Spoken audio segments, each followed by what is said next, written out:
बाळा भेगडेंच्या दाव्यावर आमदार सुनील शेळके यांनी नाराजी व्यक्त केली।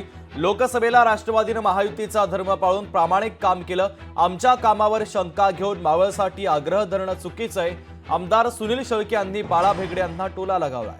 महायुतीचे वरिष्ठ नेते जे निर्णय घेतील तो मान्य करू, सुनील शेळके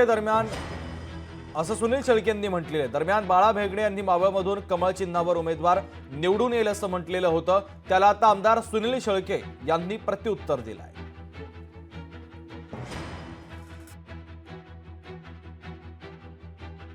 महायुती म्हणून ही जागा भारतीय जनता पक्षाला मिळावी ही पहिली आग्रहाची मागणी आणि कमळ चिन्ह हा आमचा चेहरा असणार आहे हे देखील आज या ठिकाणी सांगतो।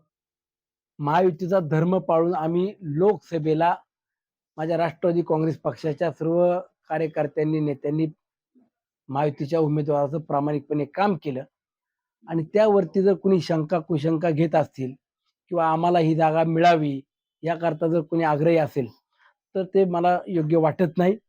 महायुतीतले जे नेते आज राज्यामध्ये प्रमुख म्हणून आहेत त्यामध्ये मुख्यमंत्री सन्माननीय एकनाथजी शिंदे साहेब, उपमुख्यमंत्री आदरणीय अजितदादा आणि दुसरे उपमुख्यमंत्री देवेंद्रजी फडणवीस साहेब, हे तीनही नेते प्रत्येक तालुका न्याय आढावा घेण्याचं काम करतायत आणि तो आढावा झाल्यानंतर महायुतीतले नेते जो काही निर्णय घेतील तो निर्णय मला देखील मान्य असेल।